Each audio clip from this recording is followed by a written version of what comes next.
하나님 말씀 마태복음 26장 1절에서 16절입니다.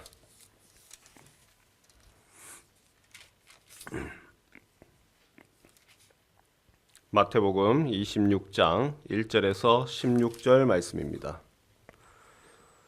예수께서 이 말씀을 다 마치시고 제자들에게 이르시되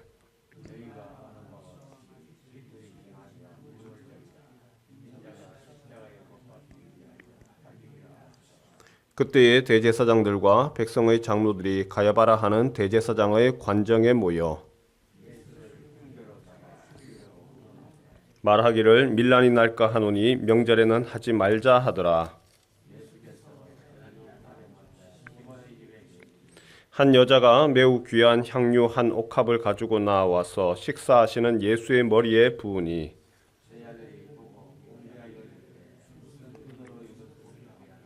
이것을 비싼 값에 팔아 가난한 자들에게 줄 수 있었겠도다 하거늘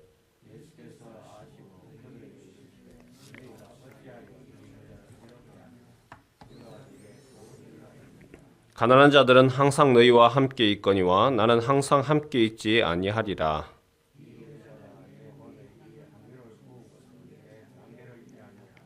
내가 진실로 너희에게 이르노니 온 천하에 어디서든지 이 복음이 전파되는 곳에서는 이 여자가 행한 일도 말하여 그를 기억하리라 하시니라.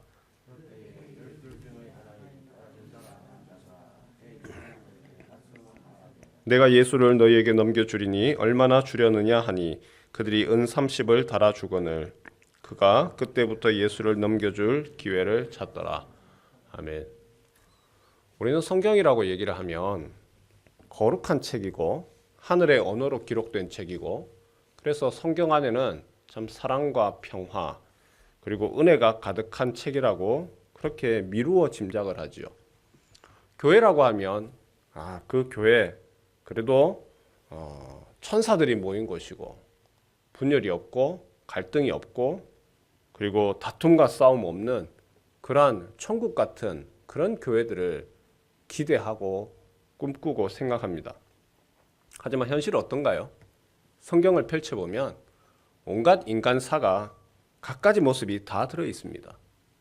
어제 수요기도에 말씀드린 것처럼 형이 동생을 죽이고 왕이 되기 위하여서 온갖 불의한 일들 다 나타나고 시아버지와 며느리의 그 간음의 모습도 나타나고 우리가 생각하는 거룩한 모습보다는 온갖 죄된 모습들이 다 기록되어 있는 것. 성경이 이런 것이었나 싶을 정도의 모습들이 있습니다. 교회, 죄인이 모인 곳이기 때문에 천국의 모습이 아니고 온갖 음모와 배신, 사람들의 수군거림, 그리고 각종 카더라라고 하는 것이 가득한 것이 교회입니다. 오늘 읽은 마태복음 26장도 한번 볼까요? 마태복음 26장 여러분의 성경에 그 위에 보면 26장 위에 제목이 있을 겁니다. 제목 뭐라고 되어 있죠? 예수를 죽이려고 의논하다. 오늘 성경 내용이 음모와 배신에 대한 이야기입니다. 예수님을 죽이기 위해서 대제사장과 장로들이 의논을 합니다.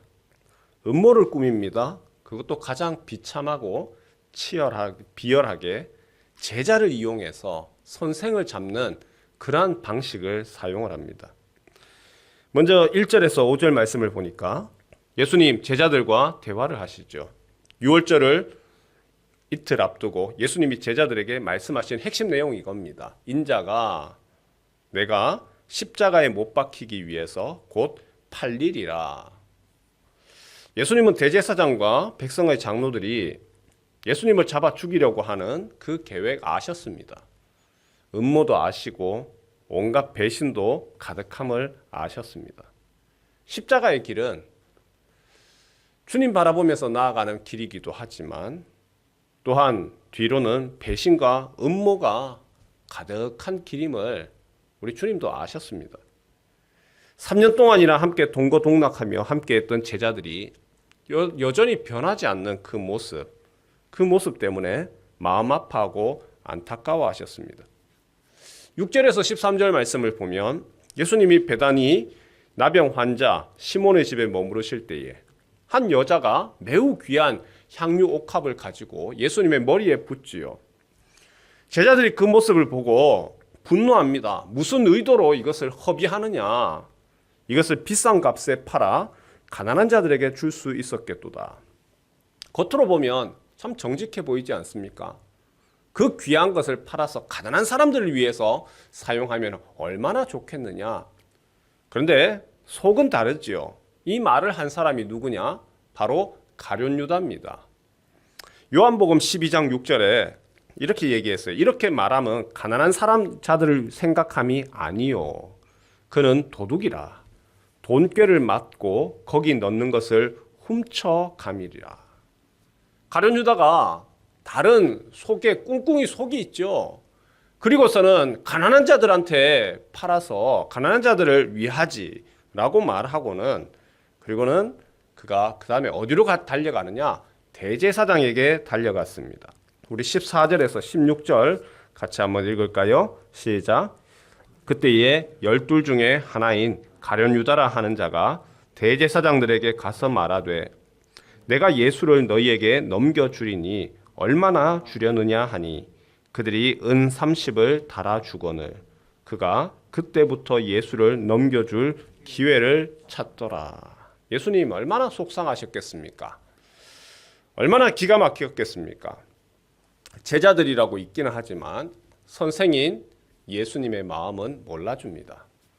오히려 몰라주기는커녕 알아주기는커녕 팔아넘길 그런 궁리만 하고 있습니다.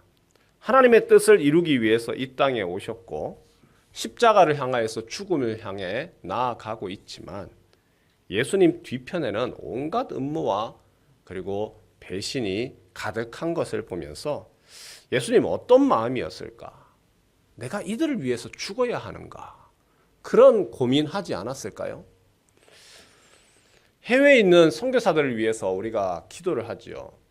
선교사님 사역을 위해서 기도하고 비자를 위해서 기도하고 또한 필요한 물품들을 위해서 기도하지만 정작 선교 현장에서 선교사들이 겪는 아주 큰 고비가 하나가 있습니다. 이 고비, 이걸 넘느냐 넘지 못하느냐라고 하는 아주 큰 고비, 이거는 거의 예외가 없을 겁니다. 무엇이냐면 믿고 신뢰했던 그 현지 성도로부터 배신을 당했을 때입니다. 선교사는 외국인이잖아요. 외국인이다 보니까 언어도 능통하지를 못하지요. 법도 그 나라에서 땅을 사고 차를 사고 뭔가를 하려고 하면 현지인들에게 유리하게 되어 있습니다. 그래서 외국인이 뭔가를 하지를 못해요. 하는 것도 힘들고 우리나라에서 외국 사람이 들어와서 사는 것이 어려운 것처럼 선교사가 해외에 나가서 참 어렵습니다. 그래서 그곳에서 복음을 전해서 한 사람을 데려다가 제자 훈련을 시키고 참 믿고 신뢰하고 할 수 있는 사람, 마치 아들처럼 딸처럼 그렇게 키우는 겁니다. 그리고 그 아들처럼 딸처럼 모든 것을 다 맡깁니다. 그러면 그 아들 같은 사람이, 딸 같은 사람이, 정말 믿고 신뢰했던 사람이 배신하는 겁니다. 돈 때문에 배신하기도 하고 작은 오해가 커져서 갈등하면서 그렇게 배신하기도 하고 심하게는 저 중동 지역 같은 데서는 오히려 그 선교사를 고발해 버립니다. 그러면 이 사람 선교사다라고 하면 잡혀가는 것이죠. 그런 거 한번 겪고 나면 진짜 만정이 떨어집니다. 야, 내가 주님 위해서 내가 선교사역 왔지만 내가 이거 계속 해야 될까 말아야 될까? 그런 인간적인 고민이 안 될 수가 없는 것이죠. 사람에 대한 실망이 너무 큰데 선교가 뭡니까? 그 나라 사람들을 내가 사랑하겠다고, 내가 그 나라 사람들을 위하여서 내가 정말 헌신하겠다고 왔는데 막상 그런 일들 배신을 당하고 나면 이 선교 사역 이걸 해야 될까 말아야 될까 거기에 대한 고민이 오는 것이죠. 해외만 그런 것이 아니죠. 한국 땅 안에서 국내에서도 목회하는 가운데 그런 일들은 종종 있습니다. 얼마 전에 제주도에 계시는 목사님인데 공황장애가 왔다는 거예요. 부임하신 지가 14년입니다. 14년 동안 목회를 하시면서 크지 아니한 한 50명 정도 되는 교회인데, 그리고 그 교회에서 말씀 묵상, 이분이 큐티 사역들을 열심히 하셔서 말씀 묵상을 이렇게 했고, 14년이라고 하는 긴 시간이지요. 그 긴 시간 동안 말씀을 묵상하고 서로의 삶을 나누고 기도하고 그렇게 교회를 이렇게 탄탄하게 목회를 하고 계셨는데, 지난해 그 전이었네요. 갑작스럽게 핵심되는 성도, 아주 너무나 그 교회의 중요한 핵심되는 성도 4가정이 떠나겠다는 거죠. 그냥 떠나는 것이 아니죠. 목사님과의 갈등 때문에 떠난 것이죠. 목사도 사람인데 사람 보지 말고 하나님만 바라보면서 목회를 해야지라는 마음 가지면서도 50명 중에서 4가정이 그렇게 떠나니까 거의 4분의 1 이상이 훅 나가버린 거예요. 그러니까 거기에 대해서 마음이 흔들리고 아무것도 못하겠더랍니다. 다행히 병원에서 약 먹어야 된다고 하는데, 공황장애, 이건 어떻게 저는 겪어보지 못해서 모르겠지만 약을 안 먹고는 견딜 수 없는데, 제주도 올레길을 걸으면서 지금은 많이 좋아졌다고 그 얘기를 하시더라고요. 우리도 마찬가지죠. 참 믿었던 사람에게, 신뢰했던 사람에게 그렇게 배신당하고, 배신은 아니라 하더라도 그 뒤통수를 맞고 나면 마음이 힘듭니다.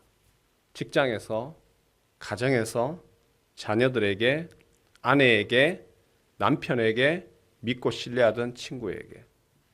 그래서 궁금함이 일어납니다. 예수님은 어떻게 참으셨습니까? 음모와 배신, 예수님을 환영하는 척 하면서도 그 뒤로는 미워하는 수많은 사람들의 그 속에서 예수님은 어떻게 인내하며 포기하지 않고 예수님은 십자가를 향해서 가셨습니까? 그냥 하기 쉬운 말로 예수님이니까, 하나님이시니까, 그리고 하나님이 주신 사명 때문에 뭘 이렇게 이야기하면 끝나기는 합니다.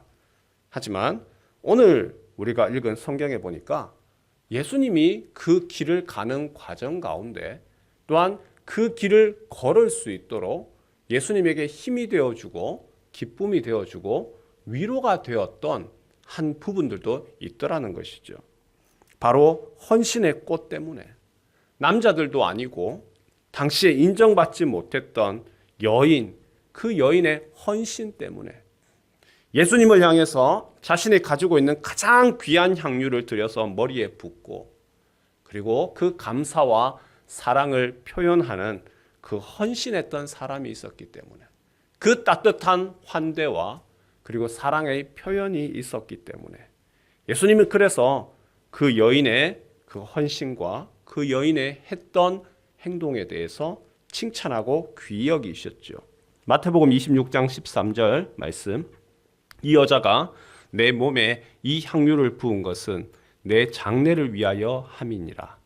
내가 진실로 너희에게 이르노니 온 천하에 어디서든지 이 복음이 전파되는 곳에서는 이 여자가 행한 일도 말하여 그를 기억하리라 하시니라.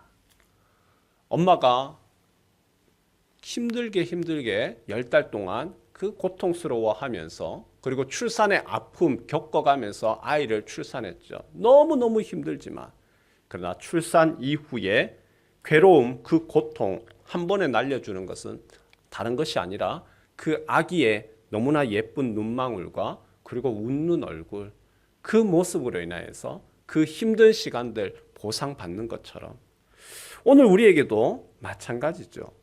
우리가 무엇을 바라보며 나아갑니까? 우리 앞에 들려오는 여러 가지 이야기들은 참 답답한 얘기들밖에 없습니다. 암담한 먹구름의 이야기들, 그리고 앞으로는 좋지 않더라, 그런 얘기들, 그런 것들 들으면서 나아가는 것은 쉽지 않죠. 하지만 또 다른 부분들도 있습니다. 작지만 희망의 소리도 있죠. 우리를 즐겁게 해주는 소리도 있습니다. 격려하는 소리도 있습니다. 위로하는 소리도 있습니다. 안 된다 소리만 있는 것이 아니라 그 안에서 들려오는 위로와 격려의 소리도 있습니다. 무엇을 보며 나아갈 거냐는 것이죠. 안 된다. 부정과 그리고 비난과 그리고 또한 비판의 소리를 듣고 그걸 보며 나아갈 거냐. 아니면 그 가운데서도 된다. 절망이 아니라 희망하고 격려하고 소망하는 그 소망의 소리에 귀를 기울이고 나아갈 것이냐. 하나님의 나라는 소수의 헌신자들을 통하여서 확장이 되었고 우리의 인생에도 항상 형통의 대로가 있는 것은 아니죠. 그러나 어려운 순간들이 있지만 나 그때마다 주님이 힘든 순간마다 주께서 말씀하시는 것들이 있죠. 담대해라. 걱정하지 마라. 두려워하지 마라. 주님이 우리에게 그 작은 세미한 음성으로 말씀하시죠. 마치 천둥 치듯이 그렇게 얘기하시는 것이 아니고 아주 세미한 음성으로 또 위로하시고 그 가운데서 격려하시고 또 일어나라 하면 된다. 그렇게 말씀하시는 그것으로 힘을 얻고 달려나갑니다. 오늘 하루도 그 주님과 동행하시고 우리에게 놓여있는 우리가 가야 할 길들이 있는데 때로는 흔들립니다. 그 흔들릴 때 무엇을 듣고 무엇을 보며 나아가야 될 것이냐. 우리를 응원하고 격려하는 사람들이 있고 또 주께서 우리 옆에서 격려하십니다. 그 세미한 음성에 귀를 기울이고 감사와 기쁨으로 나아가는 성도들 되시길 주님의 이름으로 축원합니다.